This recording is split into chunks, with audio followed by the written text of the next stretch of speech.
We have extensive coverage of this issue tonight from Washington and all along the border. Gail King begins our coverage in McAllen, Texas. Gail?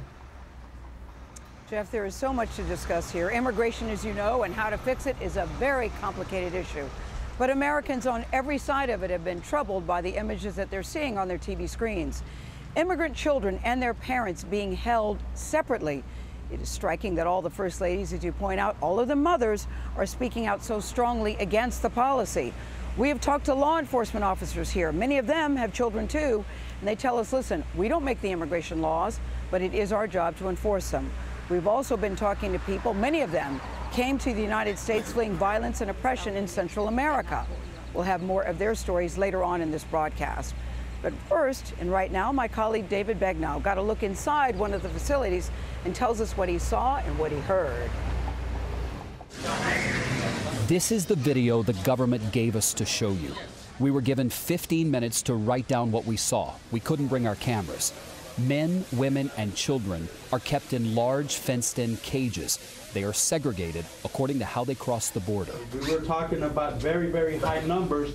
Manuel Padilla Jr. is chief of the Rio Grande Valley Border Patrol sector. It's not just a very simple issue of separating the families. We have to look at this broader, without emotion and objectively. And at the end of the day, we actually have to do something about the current immigration law that has many loopholes. Has illegal immigration gotten so bad that separating families is the best way to deter people from coming illegal? That is one of the only options.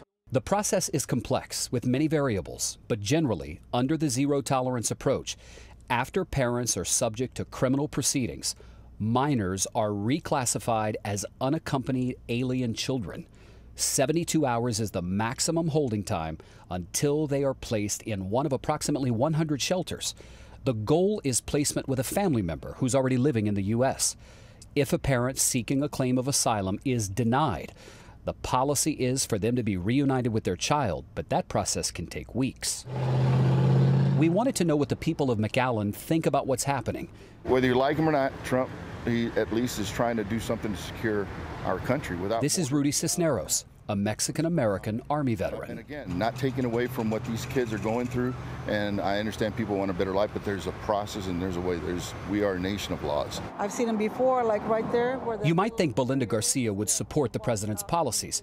She lives a quarter mile from the Rio Grande River, where migrants swim across and then run through her backyard.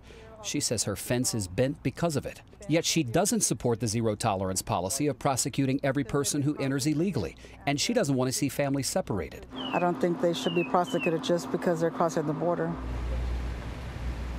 Ms. Garcia said she doesn't even support the president's border wall, and that was so interesting, Gail, because she's got a personal stake in this. They're running through her backyard. Yeah, that answer surprises me. But David, I got a couple of emails from viewers who took exception with you characterizing it as cages. Do you have anything to say about that? 15 minutes ago, I got a call from an official here who said, I just hate that you use the word cages, but she didn't say it was inaccurate.